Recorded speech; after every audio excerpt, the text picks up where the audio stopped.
इसके अलावा बाकी क्यूज देखिए, आज थोड़े से स्टॉक स्पेसिफिक हैं।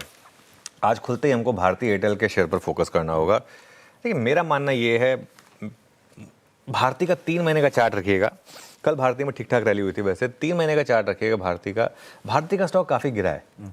2000 वाला गिरकर 1790 पर आ गया है।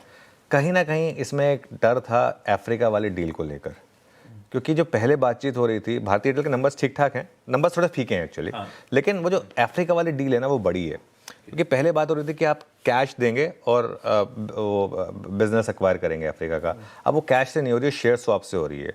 और शेयर स्वैप में एक बहुत इंपॉर्टेंट चीज़ हो रही है, भारतीय एयरटेल को प्रीमियम दिया गया 10% का, 1923 पर वो शेयर इशू हो रहे हैं, और अफ्रीका बिजनेस को डिस्काउंट दिया गया करीब करीब 9% का। तो कुल मिलाकर ये, अगर आप भारतीय एयरटेल के माइनॉरिटी शेयर होल्डर के हिसाब से देख रहे हैं तो आपको एक 19% का एक फेवरेबल डील मिल रही है आपको, ठीक है। अब एक आर्गुमेंट हो सकती है कि भाई अफ्रीका में बिजनेस में बढ़ाना ही क्यों है, आप इंडिया पे क्यों नहीं बिजनेस पे फोकस करते हैं।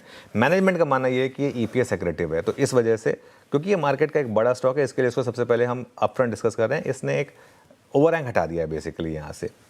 इसके अलावा आज काफ़ी बड़े इंपॉर्टेंट नंबर्स आने हैं, उन पर हमारा फोकस रहेगा। JSW steel, Tata Motors passenger vehicle, Hindustan aeronautics, Muthoot finance और वोल्टास। वैसे और भी काफ़ी हैं, लेकिन मैंने 5 चुने हैं जो मार्केट के हिसाब से सबसे इंपॉर्टेंट रहने वाले हैं। इसके अलावा आशीष, आज सेंसेक्स की वीकली एक्सपायरी का दिन है, और नॉर्मली ट्यूसडे और थर्सडे हमारे लिए वैसे ही काफ़ी वॉलेटाइल रहते हैं, आपने देखे ही हैं। तो एक बेसिक रेंज को हम थोड़ा सा रिस्पेक्ट करने की कोशिश करेंगे। एफआईएस की कैश में फिर बड़ी बिकवाली है और लगातार बड़ी सेलिंग हो रही है एफआईएस की कैश में, तो ये हमारे लिए क्यों रहेगा। लेकिन स्टॉक फ्यूचर्स में खरीदारी हुई तो एटलीस्ट थोड़ा सा एक पॉजिटिव क्यू आपको वहाँ से मिल रहा है। इसके अलावा ग्लोबल मार्केट से क्या क्यूज़ आ रहे हैं उस पर आ जाते हैं, क्योंकि वो भी काफ़ी इंपॉर्टेंट रहते हैं हमारे लिए। अमेरिकी मार्केट न्यू हाई पर है और सबसे ब्यूटीफुल मार्केट है ये। देखिए ऑल सडन पूरी दुनिया वेट कर रही है कि अमेरिकी नैस्डैक गिरेगा, नैस्डैक गिरेगा, नैस्डैक गिरेगा। नैस्डैक इकलौता इंडेक्स है जो चले जा रहा है और लगातार लाइफ टाइम हाई लगा रहा है। और एक चीज़ बताऊँ मैं आपको, ये होता है कि जब आप किसी रैली को मिस कर देते हैं ना, आप होप करते हैं कि गिरेगा, ये गिरेगा, ये गिरेगा, और बबल है, बबल है। बबल क्या होता है? बबल वो होता है जहाँ पर आप लॉन्ग नहीं है, बस बात खत्म। अगर इसी में अगर सब लॉन्ग होते तो सब जस्टिफाई कर रहे होते।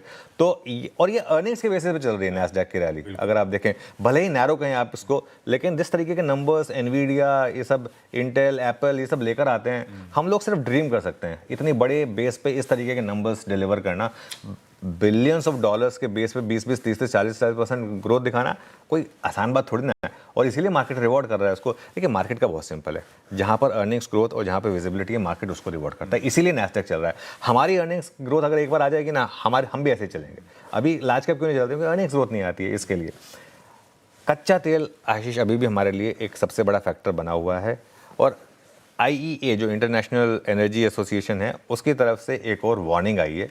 उनका मानना ये है कि गर्मियों में डिमांड बढ़ने से तेल के दाम और बढ़ सकते हैं, और ये तेल के प्राइसेस अगर आप देखें तो क्लियरली स्टिकी हैं, और अप्रैल में ग्लोबल सप्लाई में पर डे 1.8 मिलियन बैरल्स की कमी हुई है। अब वो जो कमी है, असल में इशू क्या है, ये सारा मामला है डिमांड सप्लाई का। फंडामेंटल नहीं बदले क्रूड के, बस सप्लाई क्रंच हो गया। अब ये सप्लाई क्रंच कब तक रहेगा, सबसे बड़ा इशू ये है। ये सप्लाई क्रंच के 2026 के एंड तक रहेगा, जो कि IEA मान रहा है। IEA तो कह रहा है कि 2026 के एंड तक 104 मिलियन बैरल पर डे की कमी हो जाएगी, जो अप्रैल में 12.8 मिलियन बैरल डॉलर की थी। तो और हालात संभालने में वक्त लगेगा, और जब तक होगा वो 1 बिलियन बैरल का लॉस हो चुका होगा।